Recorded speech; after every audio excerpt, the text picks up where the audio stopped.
begin with Prime Minister Modi's visit to Russia, his first bilateral visit in the third term, a short trip, but with a lot of boxes to tick and significant timing. Putin is hosting Modi, leader of the world's biggest democracy, at the same time as NATO leaders are meeting for a summit in Washington. So for Moscow, this visit is a message to the West. But what is it for New Delhi? What does India hope to achieve? We'll discuss that tonight. In France, a shock election result. The left has won and Paris is looking at political deadlock. Emmanuel Macron remains president, but he will have to deal with a lot of chaos. In Iran, a significant verdict in the presidential poll. A reformist has won. But will he be able to reform his country? We'll tell you about the new leader. In the South China Sea, Beijing has docked a monster ship to bully the Philippines. In Barcelona, anti-tourist protests as locals fire water pistols at visitors. In India, the infrastructure is crumbling again with the rains. This is not how you become a superpower. In Africa, coup-hit countries are ditching the regional bloc called ECOWAS. In the US, Joe Biden says only the Lord can make him quit the presidential race. The Earth's core is moving in reverse. What does it mean for all of us? And what is doom scrolling? How can you reclaim your brain? All this and more coming up. The headlines first. Terror strikes Jammu and Kashmir again. Terrorists ambush an Indian Army truck in Kathua district. At least 4 soldiers killed and 6 injured. This is the second attack on the army in the region in the last 48 hours. Yesterday, 6 terrorists were killed in 2 separate encounters in the Kulgam district. Russia fires dozens of missiles at cities across Ukraine. 1 missile struck a children's hospital in Kiev. At least 24 people have been killed in the attacks. The strikes came as the Ukrainian president began his Poland visit. Next, Zelensky will travel to the US for the NATO summit. Chinese President Xi Jinping meets Hungarian Prime Minister Viktor Orban in Beijing. Orban has branded his trip a quote-unquote peace mission 3.0. This follows his surprise visits to Russia and Ukraine last week. At the beginning of July, Hungary took over the European Union's rotating presidency. Kenya's starvation cult leader goes on trial on terrorism charges. The self-proclaimed pastor was arrested in April last year. He allegedly incited his followers to starve to death to meet Jesus. More than 400 people died in one of the world's worst cult-related massacres. Bangladesh battles flood fury, at least 8 people killed and more than 2 million affected. Heavy rains cause major rivers to burst their banks. Bangladesh is crisscrossed by hundreds of rivers and floods have been more frequent in recent decades. And 3 female athletes will represent Afghanistan at the Paris Olympics, but the Taliban government refuses to recognize them. The International Olympic Committee has invited a squad of 6 Afghan athletes. All 3 of the women athletes live outside Afghanistan.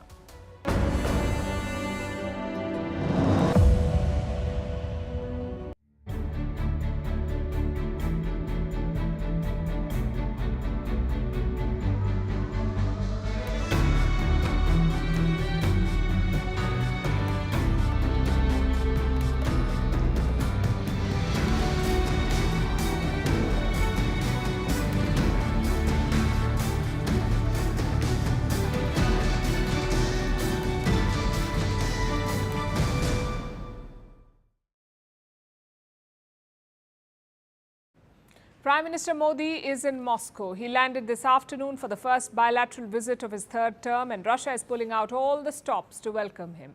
He got a red carpet welcome.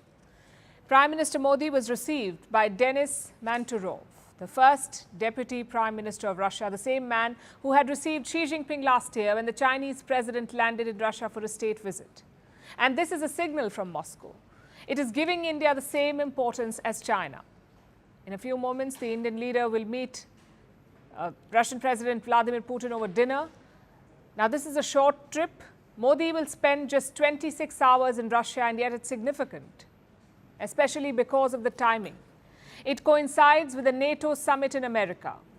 So tomorrow, when Modi and Putin sit down for bilateral talks, NATO leaders will be meeting in Washington, D.C. And the Kremlin has been quick to point this out. It says the West is quote-unquote jealous of Prime Minister Modi's visit. Now, we don't know about jealous, but the West will certainly be watching. The NATO did all they could to isolate Russia, and yet Russia remains close to the world's largest democracy, India. Its GDP is growing faster than Western powers, and it's nowhere close to losing the war in Ukraine, despite all the military support that the West has been giving Kiev. So in terms of messaging, Modi's visit to Moscow is quite significant. Before taking off from New Delhi, he issued a statement. Calling Putin his friend, Prime Minister Modi said, and I quote, "I look forward to reviewing all aspects of bilateral cooperation with my friend President Vladimir Putin and sharing perspectives on various regional and global issues." And Moscow has left no stone unturned to welcome him. The Russian president is adding a personal touch. He's hosting Prime Minister Modi for dinner, not at the Kremlin, but at his dacha. Now, dacha is the Russian term for an estate. Putin's dacha is right outside Moscow in a suburb called Novo Ogaryovo. That's where they'll have dinner tonight. It's an opportunity to talk to each other informally, to iron out any issues before the bilateral tomorrow. They also get a chance to talk privately over dinner and have a frank exchange of opinions on pressing issues. So this dinner will set the tone for the bilateral tomorrow. They, in fact, did the same in 2021 when Putin visited India. Prime Minister Modi had hosted him for dinner before the formal talks. So in a way, Putin is reciprocating the gesture. Tomorrow, Prime Minister Modi has a packed schedule. He will attend a reception and meet members of the Indian community in Russia. Then he'll visit the tomb of the unknown soldier. Now, this is a war memorial dedicated to Soviet soldiers, those who died during the Second World War. From here, Prime Minister Modi will head to an exhibition organized by Rosatom. That's Russia's civilian nuclear power conglomerate. Putin is expected to join Prime Minister Modi there, and after this, they will have bilateral talks at the Kremlin. That's the last engagement of the day, of Tuesday. And then on Tuesday evening, Modi will depart for Austria for the second and final leg of this visit. But let's focus on Russia for the moment. Why has Prime Minister Modi gone to Russia today? He's gone for the annual summit. India and Russia have had this for over 2 decades now. The leaders take turns visiting each other every year. Putin came the last time in 2021, and now Modi has gone. By the way, Modi went for such a summit in 2001 as well as the Chief Minister of Gujarat. Atal Bihari Vajpayee was the Prime Minister of India then. Putin was still the President of Russia. But coming back to the present, what will Modi and Putin discuss? 4 broad topics: trade, connectivity, energy and defense. They'll also try to resolve some challenges like the rupee-ruble trade. This mechanism was started 2 years ago. Due to Western sanctions, Russia was barred from the global banking network. So India and Russia started using their native currencies to settle import bills. India uses the rupee, Russia uses the ruble. It's a good way to continue trading with each other and bypass Western sanctions. But here's the flip side. While India buys lots of oil from Russia, Russia does not import a lot from India. And now it has a stockpile of Indian rupees, but nowhere to spend it. At one point, Russia had some 8 billion rupees in Indian banks. They'll have to find a way to fix this imbalance. So that is one challenge. The 2 sides are expected to expand their energy relationship through long-term contracts, where India commits to buying more oil and gas from Russia and securing supplies for the long term at competitive prices. This would help both sides. We'll see how much progress they can make here. The top focus of the talks will be defense. Russia is still India's biggest defense supplier. 60% of India's military equipment comes from there. So India cannot afford to alienate Russia, especially with the mounting security challenges on the border with China. New Delhi has 2 clear priorities here: pending deliveries and new contracts. That's what the Indian leader will focus on: pending deliveries and new contracts. Some of the Russian deliveries are running late, like the S-400 missile defense system. India wants to speed it up. The other challenge is that China is getting closer to Russia. So will this hurt India's defense relationship with Russia? New Delhi has to ensure that it doesn't. So they're looking at a defense pact, something that Moscow cleared last month. A defense logistics agreement that could be signed tomorrow. We don't have the details yet, but reports say this pact could enhance interoperability between the 2 militaries, Indian and Russian. There is also a small irritant which both sides are expected to address, and that is the recruitment of Indian citizens by the Russian military. Around 40 of them, 40 Indians, are still believed to be in Russia. New Delhi is seeking their prompt release. So a lot on the agenda. I expect significant outcomes from this brief visit. The messaging, like we said, is quite clear. Russia is still an important partner for India, and that is not changing anytime soon.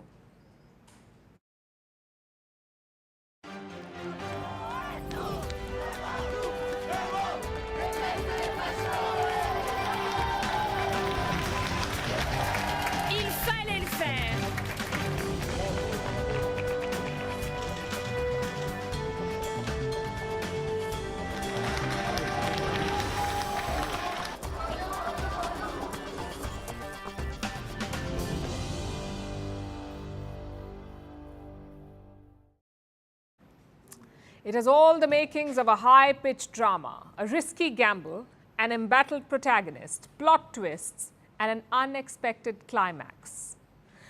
On Sunday, France woke up to the results of its parliamentary elections. And needless to say, it was a shocker. Newspapers were ready to print a win for the far right. Instead, it's the left that got the first place. So while Emmanuel Macron is still the president, France has got a new parliament and their political landscape has transformed significantly. Now, quick primer first. In June, the European Parliament held its elections. The French far right made huge gains there. It left the French president uneasy. So President Emmanuel Macron saw it as a blow. He dissolved the parliament. He called for elections. In the first round, the far right came on top. But no party had a majority, so they had to go for a second round. That happened yesterday. The far right was expected to make more gains, but they ended up coming third.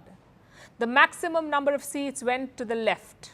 And in second place were Macron's centrists. Our opponents seem to be thinking they have already won. But there was this real upsurge throughout the country, which still shows that there are forces that are able to mobilize. The turnout increased, and so we won. It is a very good thing. Relieved, terribly relieved. I tell myself the French people have responded. We couldn't let the national rally win. This is not France. This is not the France of enlightenment. It's not the France of liberty, equality, fraternity. So how did it happen? And what does this result mean for France? Let's look at the top 5 highlights. Number 1, it's a huge victory for the left. They were fighting under the new Popular Front. The left parties had come together as the Popular Front. It's a coalition of 4 main parties: the France Unbarred Movement, the Socialists, the Greens, and the Communists. It's quite a diverse bunch. Now, these parties do not have a lot in common. They differ in ideologies. They've had disagreements. But this time they came together to keep Marine Le Pen's national rally out of government. This evening, the national rally is far from having the absolute majority the commentators predicted scarcely a week ago. In fact, it's totally the opposite. It's an immense relief for an overwhelming majority of people in our country. Which brings us to highlight number 2. Who will become the Prime Minister? Usually the president names a Prime Minister from the biggest faction. In this case, the biggest faction is the new Popular Front, that is the leftists. The alliance says it will put forward a candidate by next week. But it won't be without disagreements. Currently, a lot of names are doing the rounds, but one of them stands out, and that is Jean-Luc Mélenchon. He heads the far left, France Unbowed. He is a well-known figure in French politics, but if there's one thing that he is not known for, it is compromises. He is a divisive figure. And for a coalition to function smoothly, you need consensus, not division. Other names in the race include Marine Tondelier from the Green Party, the Socialist Party's current head, Olivier Faure, and the Communist Fabien Roussel. Another unlikely contender is François Hollande, the former French president. So there's no consensus on who the prime ministerial candidate will be, and France is in a political mess. That's highlight number 3. France is staring at a hung parliament. The left may have won, but they do not have majority. France's National Assembly has 577 seats. No group, no alliance has got 200 seats. The left-wing coalition has 187 seats. Macron's Ensemble Alliance have 159 seats. And the far-right National Rally and its allies have 142 seats. So no one has enough seats to govern. If the parties cannot cobble up a majority, there will be chaos. We saw some of it on Sunday. There were clashes on the streets. If a government is not formed soon, it could get worse. Highlight number 4. What happens to the far right? The national rally, Marine Le Pen's party, they had won the first round. They expected to win this one too, but that did not happen. Party President Jordan Bardella slammed the results. He condemned what he called the unnatural alliance. By deciding to deliberately paralyze our institutions, Emmanuel Macron has not pushed the country towards uncertainty and instability. As a result, he has deprived the French people of any response to their day-to-day difficulties for many months to come. It's not game over for Marine Le Pen's party, though. In the last parliament, they had 88 seats. This time, they have 140 seats. So the party has made significant gains. They may still be out of power, but they're much stronger now with 140 seats. And this result could set the tone for the next presidential election, even though it's slated for 2027. We're losing one more year of unregulated immigration, one more year of losing purchasing power, one more year of a blowing up of insecurity in our country. But if we need to go through that, then we'll go through that. This brings us to the man responsible for the mess, Emmanuel Macron. That's highlight number 5. Macron took a gamble when he announced the polls. It was a snap election, remember? Until last week, it looked like it had backfired badly. But the president has now made a comeback. His party, the centrists, are in second place.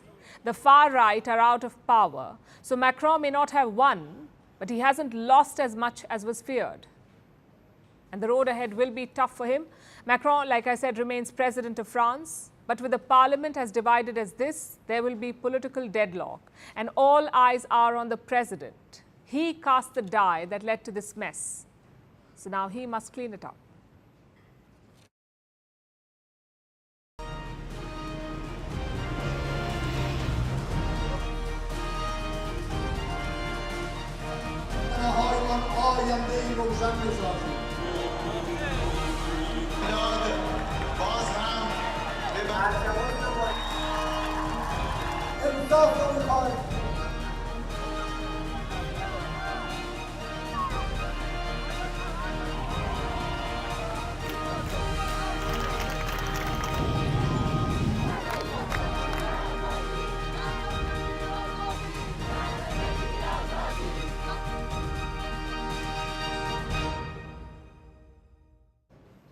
Let's look at another election now, the one that took place on Friday in Iran.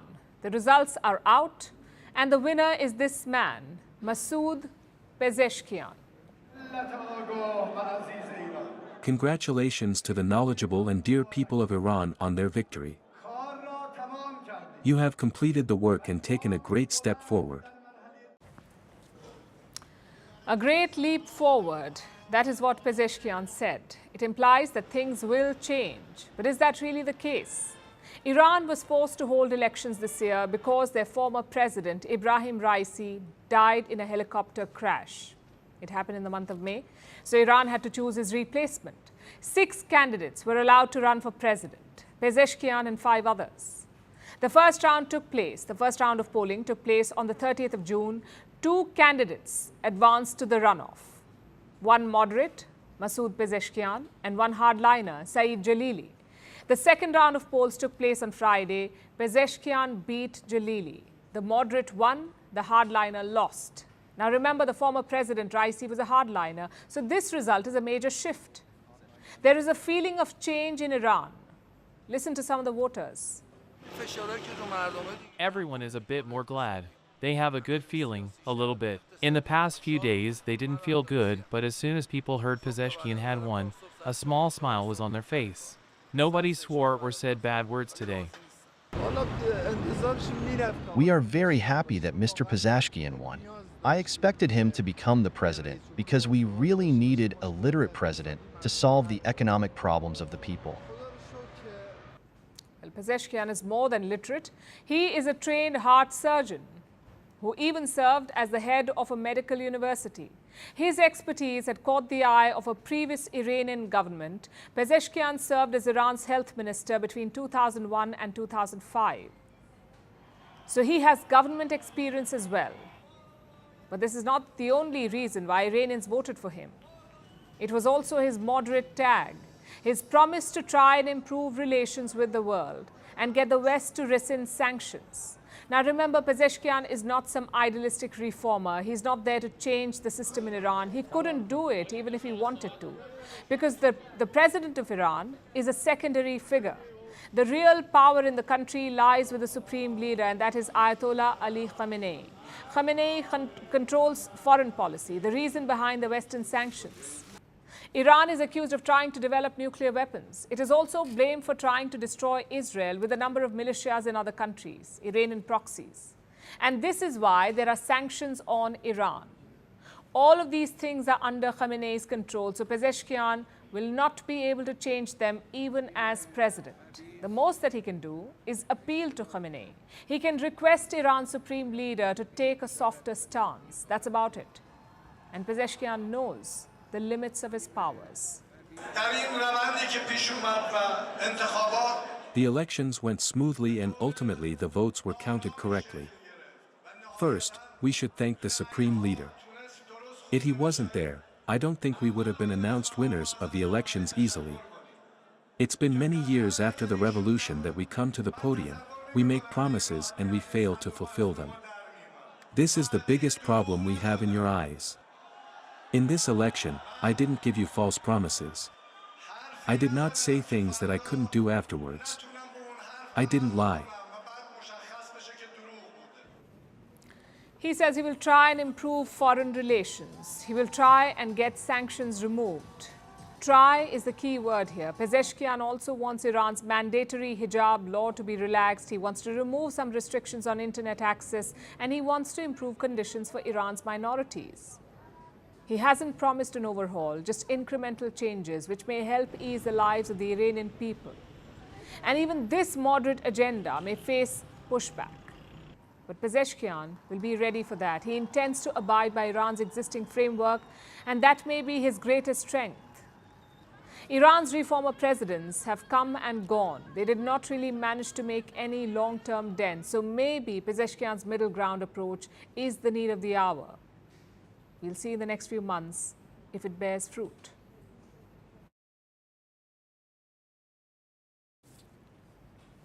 Meanwhile, tensions in the South China Sea are escalating. Beijing is making new threats. This time it has sent what's being called a monster to intimidate Manila. Let me show you what we're talking about. The monster is a Chinese Coast Guard ship. It is the world's largest Coast Guard vessel. At 165 meters, this ship is bigger than a football field. China has 2 such ships. On the 3rd of July, Beijing sent one of them to the Spratly Islands in the contested South China Sea. This ship has anchored inside Manila's exclusive economic zone.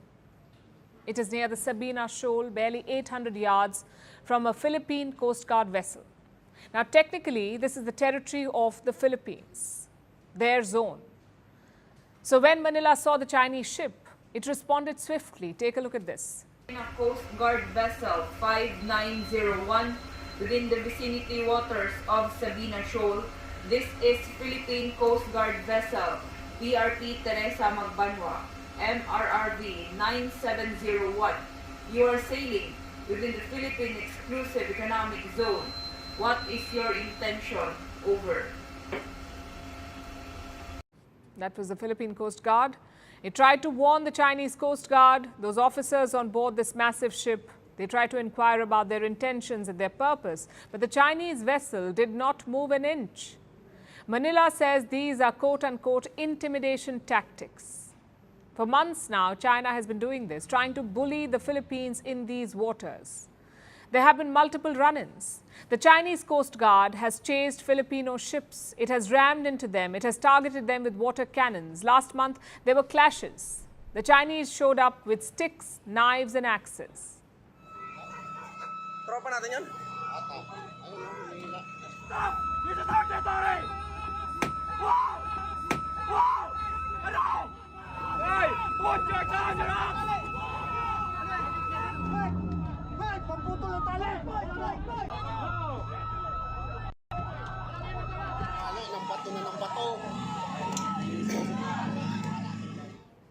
We covered all of it on the show. Do you see those men, in fact, behaving like pirates in these pictures? That's the Chinese Coast Guard.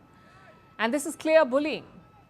And Beijing has decided to take it a notch up now. Today, it challenged Manila's rights over these waters. Sabina Shoal is part of China's Spratly Islands and is not in the exclusive economic zone of the Philippines. Chinese military and Coast Guard vessels patrolling and enforcing the law on the waters near Sabina Shoal comply with China's domestic law and international law, including the United Nations Convention on the Law of the Sea. The Sabina Shoal and the Spratly Islands, they're both part of the South China Sea. They fall within the exclusive economic zone of the Philippines. Vietnam, Taiwan, Malaysia and Brunei are also parties to this dispute. They have similar claims in the region, but China refuses to recognize any of them. China claims almost 90% of the South China Sea, and it is now using force to enforce its claims.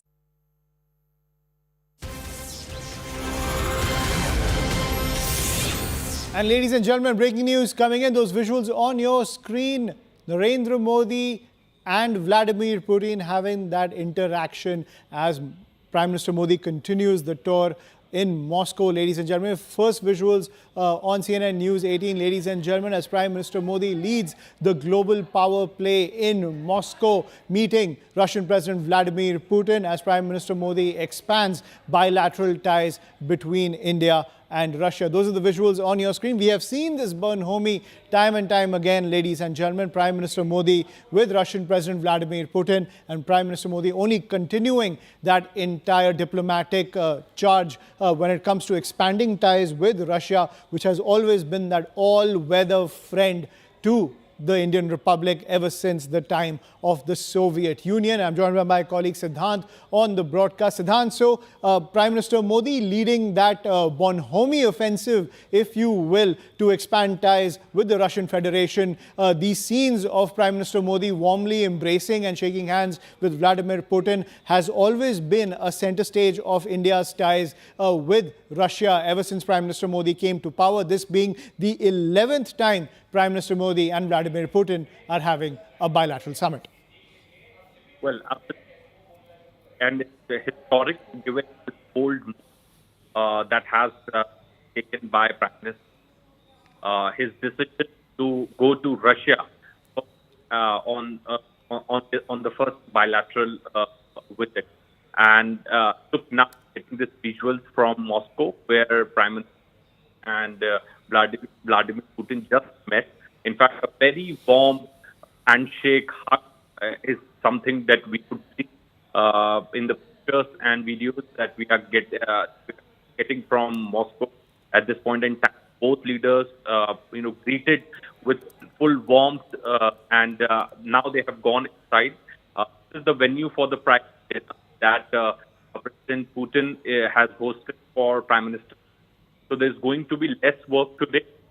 It's more an opportunity for both the leaders to engage, and there's going to be less work. Tomorrow it's going to be an action-packed day because there's going to be one restrictive level talks, and then there is going to be one delegation level talks. But today it's more about bonhomie, it's more about warmth, it's more to cherish the relations between the two countries and also to engage. In fact, we are getting some more visuals where we could see that President Putin and Prime Minister Modi both are, speaking to each other in a very, very candid manner, in very relaxed voice, body language of both the leaders, as if they know each other very well, and they, there is a personal equation, personal connect, and understanding, great understanding between the two leaders.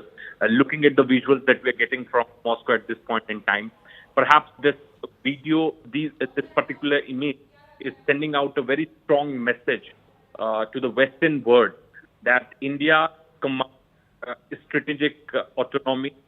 India will keep its own strategic requirements ahead of anything, and that is a very strong that Prime Minister Modi is sending out by taking this bold move. Этот мандат, я работал 10 лет в правительстве, и у меня такой принцип – реформировать, исполнять и преобразовать.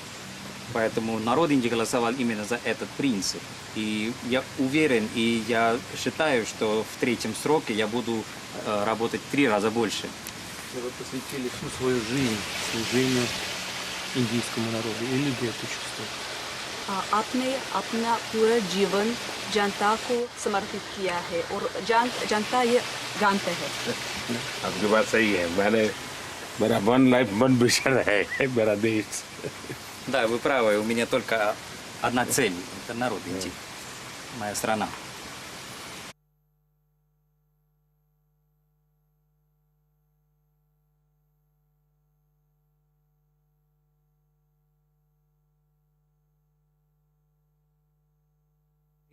और भारत ने रूस की तब मदद की है जब रूस थोड़ी मुश्किल में था और तकलीफ में था। विश्व पटल पर भी भारत ने तटस्थ रहकर भले ही किसी का भी साइड ना लिया हो, लेकिन उसने रूस की हमेशा मदद की है।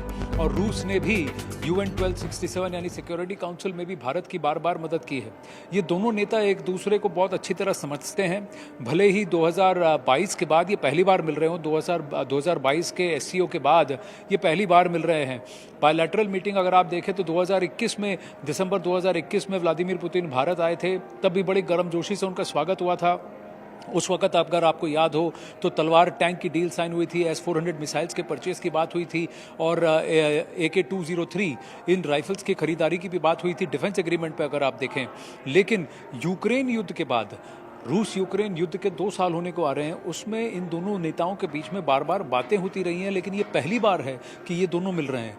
और देखिए जिस गर्मजोशी से ये मिले हैं, उसके बाद चाय पी है, बड़ी तस्वीरें आ रही हैं, हंस के खिल के। आप बॉडी लैंग्वेज कहते हैं ना कि पिक्चर स्पीक्स 1000 वर्ड्स, एक तस्वीर 1000 बातें बयान करता है, 1000 शब्दों जितनी बातें कम्युनिकेशन बयान करता है। मेरी नज़र आज सुबह से इसी एक बात पे थी कि ये कैसे मिलते हैं एक दूसरे से। पहले मिलते हैं, कैसे उनका स्वागत होता है, और फिर अब भोजन के बाद रात में 11:30-12 बजे जब ये बाहर निकलेंगे खाना, उस वक्त कैसे इनका सेंड ऑफ होता है प्रधानमंत्री नरेंद्र मोदी का राष्ट्रपति पुतिन द्वारा, उसमें समझ में आएगा कि 2 घंटे में इन दोनों नेताओं के बीच में किन किन मुद्दों पे और कैसी बात हुई है। और उसके बाद बातचीत में खटास है कि और ज़्यादा मिठास है, ये बहुत ज़्यादा इंपॉर्टेंट हो जाएंगे, क्योंकि ये 2 घंटे जो हैं ये दोनों आपस में इनकी पर्सनल मीटिंग है और इसमें बहुत सारे मुद्दे अलग अलग लेवल पर, एक स्ट्रेटेजिक लेवल पर इसकी बातचीत होगी।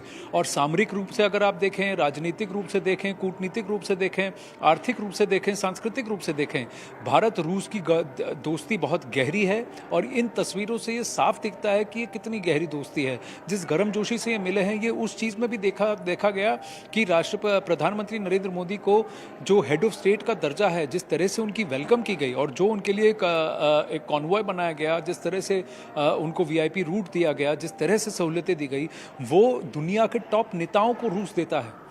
दुनिया के टॉप नेताओं को जो सम्मान दिया जाता है, उस लेवल का सम्मान प्रधानमंत्री नरेंद्र मोदी को रूस और रशियन फेडरेशन और व्लादिमीर पुतिन की सरकार द्वारा दिया गया है। बहुत बड़ी बात है।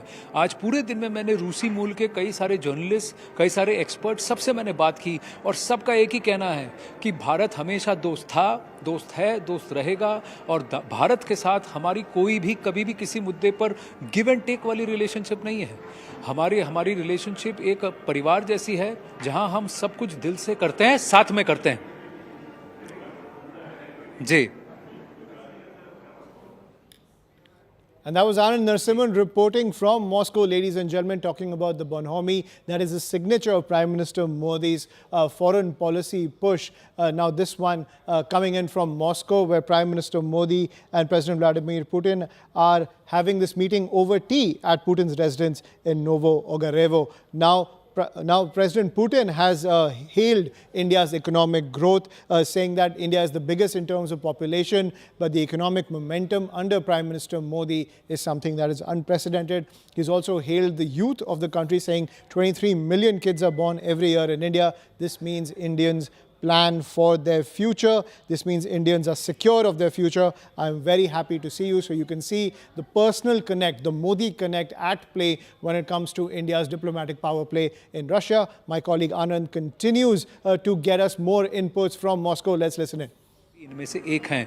खाने में शाकाहारी भोजन होगा, खिचड़ी होगी, थोड़ा गुजराती टच होगा, क्योंकि प्रधानमंत्री नरेंद्र मोदी को जो पसंद है वही वहाँ पर आज ओगानुग्रेओ में सर्व होगा। ये बड़ी बात है कि इस प्रीति भोज, इस चाय पर चर्चा क्या हो रही है। फोकस हमारा इन दोनों नेताओं के बीच का लैंग्वेज और चर्चा क्या है। और देखिए, एक मैसेज है ये वेस्टर्न फोर्सेस, खासकर अमेरिका और कुछ ऐसे देशों को, नेटो ताकतों को एक मैसेज है रूस की तरफ से कि देखिए हमारे साथ कौन बैठा है और कैसे बैठा है। ये क्रेमलिन 2 दिन से कह रहा है कि जलन हो रही है नेटो देशों को कि भारत यहां पर बैठा है। जी।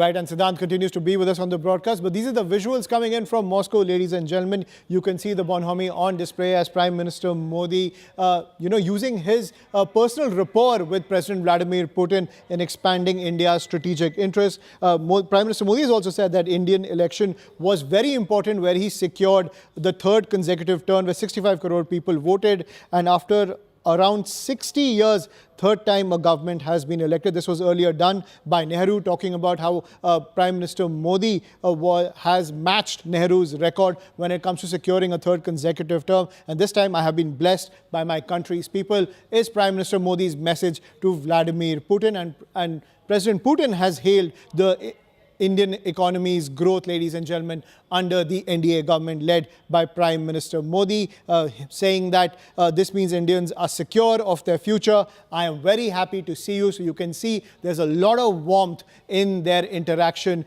taking place at President Putin's private residence in Novo Ogarevo. I'm joined by my colleague Anand Narasimhan to get us the latest from Moscow. So Anand, something that is a signature of Prime Minister Modi is the Modi Connect when it comes to his personal rapport with world leaders, and something that is clearly evident in these visuals in his interaction with Vladimir Putin. Yes, it is, and the chemistry is evident, isn't it? At Novo Ogarevo, this is not a place where President Putin hosts too many people.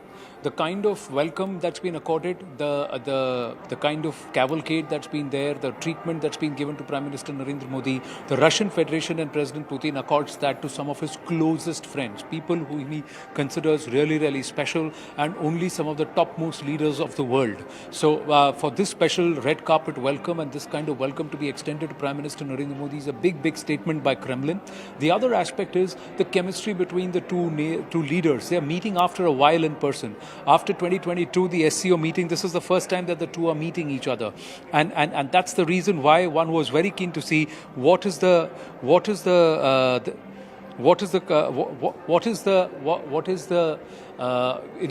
body language between the two. What's the energy between the two? That was very important, not just before the this begins, before the meeting, but even after the dinner. He's been served tea. They are having tea. They're having conversations. There will be a walkway given to understand over the entire facility, where the leaders will be having a quiet chat.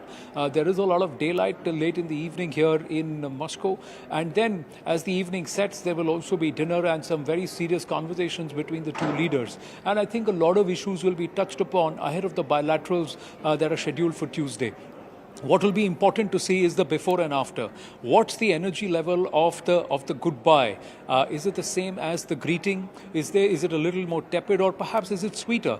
And I think that will show whether the talks have been constructive, what has been spoken about. And these two leaders, this is the 17th time they are meeting in the last 10 years. The last time it was a bilateral was in December 2021 when President Putin was in Bharat.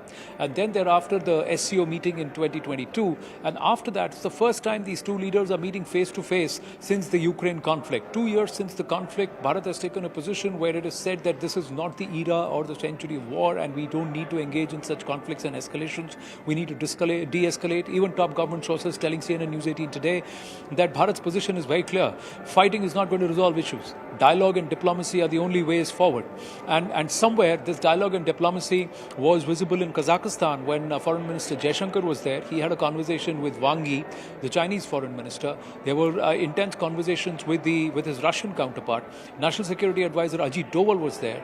There were a lot of conversations that have been held, and I think at various levels, be it the geopolitical level, the strategic partnership level, the connectivity level right through Europe, opening up of new markets, trade between the two nations, equations within the neighborhood, and also trying to create a multilateral ecosystem across the world, a geopolitical system that's not hegemonistic, that does not lean, that's not polarized. You don't have the Axis allied powers kind of issues. And this is happening at a time when the NATO nations have been invited along with some other nations as special invitees by President Biden. And many thought that it was a snub to Bharat, but somewhere I think Bharat had made its intentions clear that Bharat is going to go to Russia. And this is Prime Minister Narendra Modi's first visit, mind you, after he was elected third time Prime Minister of the country. And this is the first time in his last 3 terms that he's not visiting the neighborhood. He's gone to the oldest friend over the last 7 decades, the most reliable, most dependable friend, that is the Russian Federation, and someone who he has a very close connect with, someone whom he can pick up the hotline and have a conversation with. Even in the heat of war, Prime Minister Narendra Modi was able to connect with President Putin and ensure that the Indian students were given a passage. Anybody who wanted to come back under the flag of Bharat was allowed to come back when the conflict had escalated, and there was a 72-hour window that was created of ceasefire or no attacks for the students to be brought out, ferried out. I think that equation which was there is significant, and that happened in post during the conflict, and after that these leaders are meeting for the first time. So what all will be spoken about? What are the perhaps tenuous issues which will be touched upon, and how will they work through a solution? Will Russia somewhere prevail over China to de-escalate issues between Bharat and China so that there is a strong Russia, India, China cohesion that's built for a stronger, more prosperous and more tradable Asia as a region, which will allow all nations to grow together, and perhaps also allow some of the nations of the global south to also prosper along with. These are all big questions. There is a big BRICS summit that is also happening at St. Petersburg. So will there be some conversations that will build up to some fruition and some action points at the BRICS summit? We'll have to wait and watch all that happens. Right, and Anand, you're talking about the warm tones of this entire meeting. It's evident by their conversation as well. Prime Minister Modi saying, "मित्र के घर आना हमेशा अच्छा होता है. आपने मुझे खाने के लिए बुलाया है और साथ में गप्पे मारने के लिए बुलाया है." Putin saying, "We are meeting informally in the comfort of my home. I congratulate you on your re-election for a 3rd time. This is because of your work. You have great energy and you are doing good for India." So there is a lot of personal admiration for each other that these two world leaders share. Well, they kept it light and convenient when the camera was on, and they knew that the NAT mics, the ambient mics, will pick up what's being spoken about. And what is being served is obviously Prime Minister Narendra Modi is known for his sense of humor, known for keeping matters light, known for keeping matters efficient, and has always had a great sense of humor. And perhaps that's the reason why he's able to connect with leaders. And President Putin, on the other hand, is also seen has a very different portrayal by the Western media, but many believe that he's very approachable, very amiable, and he really treats his friends with a lot of respect and a lot of love and care. Prime Minister Narendra Modi has been given special attention. We were witness to the cavalcade and the kind of security and the kind of clearance and protocol Prime Minister Narendra Modi was accorded. And I'll tell you very honestly, setting aside my job as a professional, as a journalist, I felt proud as a Bharatiya, felt proud as an Indian to be given this kind of welcome on a nation which is nothing short of a superpower in the world equations. And it felt good that friends are trusted, friends are, there is a certain level of sincerity and there is a certain level of love and belief within each other, and that was manifest in the way the guest was treated. And for Bharatiya to be treated like this in Russia, it's just phenomenal. My first visit to Moscow, everybody has been helpful and cooperative. Language has not been a barrier. They have gone out of the way to help, and I think that itself is a big statement as to what people believe, how much the common Russian also values the Indo-Russia equations. And I think that translates to the higher echelons of power, highest echelons of power, right up to the Kremlin, how they see Bharat. And somewhere it's not transactional. Somewhere it's not about you scratch my back, I scratch yours. It's about you help me and I'll help you. Let's work together. I think there's a big difference. There's a big difference in Bharat's equations with some other nations where it is largely transactional and it's need-based. Here it's not need-based. The need arises later. The want to be friends with you. I think that aspect is very important. The desire to maintain this friendship. And I think some creases, some doubts, whatever were there, I think they've all been assuaged. They've all been addressed. Russia remains a very strong partner. And I've been speaking to a lot of Russian journalists, top journalists, working closely with the government and also some parliamentarians. And they're all very gung-ho and very bullish about the equation with Bharat and about how Bharat can play a role, not just in Russia's prosperity, but growth in this entire region. And they all believe that Russia, Bharat and China should work together, especially on economic aspects, trade aspects, connectivity aspects and energy aspects. Right. And Anand, at the same time as India pursues a lot of deft diplomacy whenever it comes to balancing its strategic interests, also we see Vladimir Putin leading that charge when it comes to expanding ties with Xi Jinping in China. India continues to have those tensions with China at the line of actual controls. Even though the strategic interests tend to differ at certain points, there is an ease between India and Russia by which we can find a common ground to expand both of our strategic interests. That is a comfort that has been there ever since the Soviet era. Yes, it has been there. And I think Russia stood by Bharat through the independence, through the wars, the defense supplies, transfer of technology, helping us build the BrahMos missile, even with our space technology, building our submarines and ships. Russia has always been there. It's only in the recent past that our defense bills and defense expenditure have started leaning more towards the West, with nations like France, Germany and the US carrying a bulk. But Russia has also been pressed with the conflict. The conflict has taken its toll on Russia's military supplies and its capacities too. But you know what is happening? There is a defense collaboration happening. Russian defense manufacturers are setting up joint ventures and there's action on the ground. A lot of the spares are going to be manufactured in Bharat. The S-400 systems also spares, the Talwar tanks and also the AK-47. A lot of spares are going to be built on the defense corridor, which is going to be a huge push for Bharat too. And somewhere China also stepped in when the Western giants and the production units shut down overnight because of the sanctions and walked out, leaving the production facilities empty. It was China that stepped in and took over the manufacturing, took over the capacities and ensured that the Russian people there wasn't large-scale unemployment in Russia. So during tough times, the Chinese also stepped up to help Russia. Bharat helped because Bharat started buying oil and to meet its energy crisis, and through Bharat, and because of that, we as Bharati are still paying about 90-95 rupees per litre of oil. Otherwise, we would have been paying nearly 400 rupees per litre. And that would have really thrown things haywire in Bharat itself. And through Bharat, many of the Western nations are also purchasing oil or finished product and supplying and meeting their energy needs. So there is a geopolitical equation where when Russia was in a spot of bother, Bharat has helped. Direct trade has happened, rupee to ruble conversation. 60% of the trade is in direct engagement. So all of these aspects, we've helped them when we could, and they've helped us when they could. And somewhere, I think there is a cohesion. And most importantly, I think this entire aspect of we being able to not just give it back to those who try and needle us, but also tell the world, listen, this is our way of dealing with people. You have your friends, we have ours. You may not like them, we may not like some of the people you engage with, but that's all right. Let's look at our own, let's compartmentalize and look at our equations. What is in the interest of Bharat, what's in the interest of Russia? Let these nations do what they are, and we can put our concerns on the table so that the other is mindful of it and trust the other person to be respectful and to consider every aspect before taking decisions. Right. Thank you, Anand, for getting us the latest from Moscow. Those are the visuals on your screen, ladies and gentlemen. Prime Minister Modi leading the charm offensive, if you will, in Moscow with President Vladimir Putin. This is at Putin's residence of Novo Ogarevo, where both the world leaders had dinner, as well as they shared a cup of tea, and they praised each other's achievements in their respective nations, ladies and gentlemen. Russia always being that all-weather friend to India as it tackles those global headwinds. But let's listen in to the interaction that the two world leaders had. Наверное, о тех же вопросах, но неофициально. और आज अनौपचारिक रूप से हम घर के वातावरण में हम उसी मामलों पर बात कर सकते हैं. Это вот официальная резиденция, где я живу. ये मेरा औपचारिक निवास है, मैं यहाँ पे रहता हूँ. С этой стороны комплекс. Работаем, коллеги. यहाँ पे मेरा ऑफिस है, जहाँ पे मैं अपने सहकर्ताओं में काम करता हूँ. С той стороны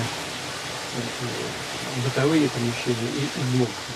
Мы с вами там сегодня будем уже. और пीछे मेरे घर ही है, हम वहाँ पे भी बैठेंगे उधर.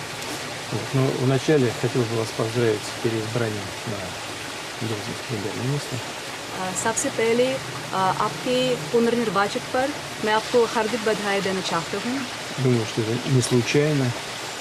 Результат вашей работы на протяжении многих лет. वो अचानक नहीं हुआ. वो अचानक नहीं हुआ. सरकार के प्रथाप के रूप में ये आपके सालों का नतीजा है. У вас свои идеи, вы очень энергичный человек, вы умеете добиваться результатов в интересах Индии и индийского народа. आपके बहुत सारे विचार है, आपकी ऊर्जा बहुत है और आपके भारत की जनता के हितों में बहुत कुछ काम करते हैं. И результат очевидный. और ये नतीजे वो देखने को मिलता है. Индия уверенно занимает третье место в мире по объему экономики. भारत दुनिया में तीसरे स्थान पर है अर्थव्यवस्था की दृष्टि से.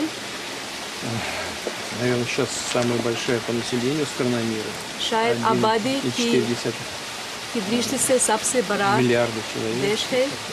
Но самое главное не это. Самое главное, что 23 миллиона рождений в год даже для такой страны, как Индия, это все-таки много. Это самый большой показатель в мире. लेकिन शायद ये सबसे महत्वपूर्ण बात नहीं.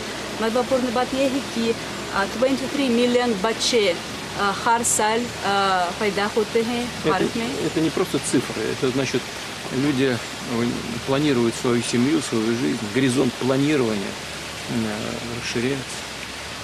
ये बस कोई आंकड़ा नहीं है. इसका मतलब ये है कि लोग अपने परिवार का प्लानिंग करते हैं, भविष्य के बारे में सोचते हैं. А это значит, что они чувствуют себя уверенно, чувствуют стабильность определенную, что очень важно.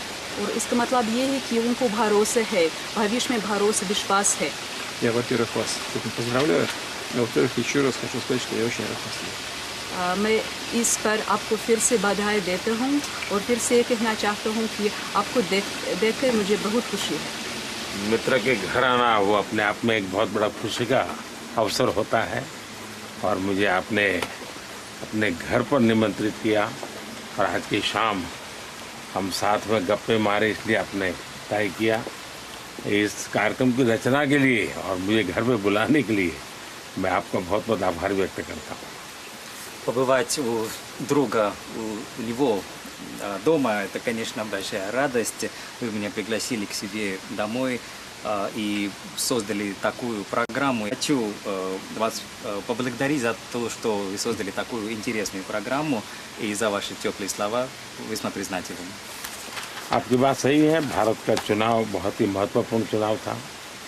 दुनिया का ये सबसे बड़ा लोकतंत्र और दुनिया का एक प्रकार से मदर ऑफ डेमोक्रेसी है भारत. और ये चुनाव में करीब 65 करोड़ लोगों ने मतदान किया और भारत में करीब 60 साल के बाद एक सरकार फिर से चुन करके आई और तीसरी बार आई.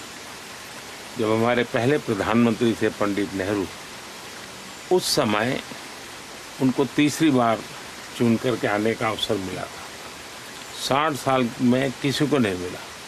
मुझे इस बार देश की जनता ने फिर से एक बार सेवा करने का मौका दिया है. Вы правы, да, выборы в Индии были весьма важными и по масштабу очень огромными. Индия – это самая крупная демократия, она считается матерью демократии. И в этих выборах проголосовали порядка 650 миллионов человек.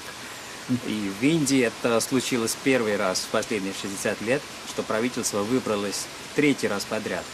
Это случилось через 60 лет. Первый раз, как первый премьер-министр Джавахарлал Неру, он выбрался третий раз, а уже через 60 лет у меня появилась такая возможность. Народ Индии дал мне этот шанс служить Родине.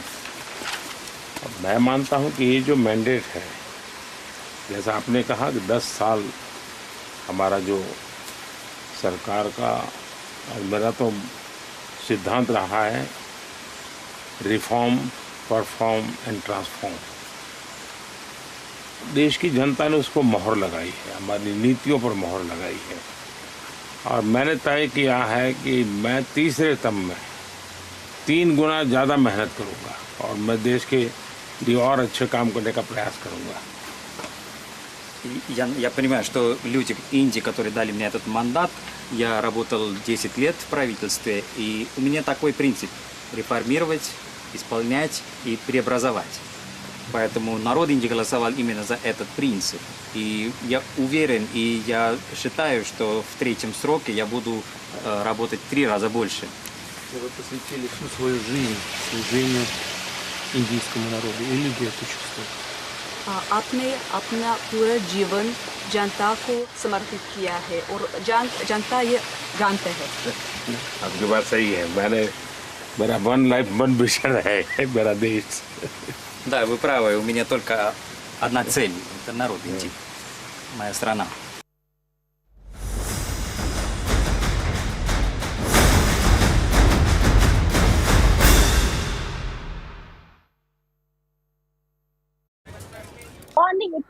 Rainfall was around 300 mm, and due to this, the most of the parts of the Mumbai are under the submerged into the water. And as a few minutes ago, BMC alerted a new alert that around in the afternoon there is a high tide. So BMC has informed the people not to go outside their home. Besides this, private school and colleges are also closed in Mumbai, but the private offices are still working. So now the BMC has informed the private offices that if you don't have any urgency, then close your office today. All right, Preeti, please stay with us. We're also being joined by CNN News 18's Yasha Kotak, who's live with us from Ghatkopar. Yasha, how is the situation over there? So yes, as of now, when you speak of Ghatkopar station, what has in fact come to forth is that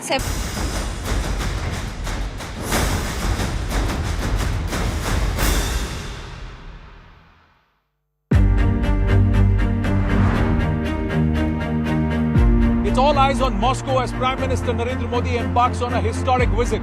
It's the Modi-Putin meet. It's Mission Moscow. What is going to be on the table? Join me, Anand Narsimhan, in our continuous coverage from Moscow here on CNN News 18.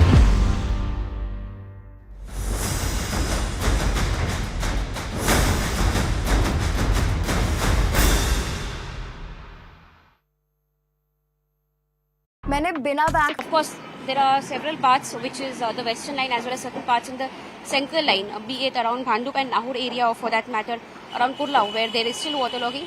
In some parts, particularly here, what you can see is a bit of the tracks have been submerged. However, train movement has started slowly. In fact, around 5:30 was where there was extremely high waterlogging on the tracks as well. But as of now, when you speak of the central line, train movement has begun slowly on several stretches, particularly some parts of the platform. They've been kept, some tracks, that is the slow line tracks and the fast line tracks have been kept shut as of now, because the waterlogging still continues at Sayan, or for that matter at Bhandup as well. But here, when you speak of some of the outstation trains, they've been allowed to move. Central line, of course, has issued advisory about how there have been 5 trains which have been shut. The 5 long distance train, which includes the Deccan Queen, also for that matter Pragati Express. All of these trains have as of now been cancelled, because beyond Thane is where we see there is a limited movement of trains. Also, you see this is of course one of the busiest stations. But today, considering the fact that there have been advisories that have been issued by Central Railway as well as by the BMC, asking people to stay indoors, which is where of course a lot of people had gotten to know early in the morning that early in the morning that train services have. Hello and welcome to CNN News 18 with me, Ayushman Singh Jama. Ladies and gentlemen, big breaking news coming in from Jammu and Kashmir, where 5 Jawans have been killed in the line of duty while battling terrorists in Kathua in Jammu and Kashmir. That is the big piece of breaking news that's coming in. A tragic loss of life of our brave Jawans, ladies and gentlemen, from Jammu and Kashmir. 5 Jawans have been killed in an encounter with terrorists in Kathua. Remember, these terrorists targeted and a convoy of the armed forces, ladies and gentlemen, is what we are learning. They had targeted a convoy and now 5 Jawans have been killed in the line of duty. That is the big piece of breaking news that's coming in. Once again, the theater of terror seems to be shifting to the Jammu region, where the forces have been targeted by terrorists, ladies and gentlemen. Remember, a lot of these terrorists are launching their attacks from the Rajouri-Punch belt, which is full of hills as well as forests. And now what we are learning is that we were earlier given the information that 4 Jawans have lost their lives. And now the latest update is that 5 Jawans have been killed. 1 Jawan succumbed to his injuries as he was being treated by medical staff. And now 5 Jawans have been martyred in the line of duty amid an encounter with terrorists in the Kathua district of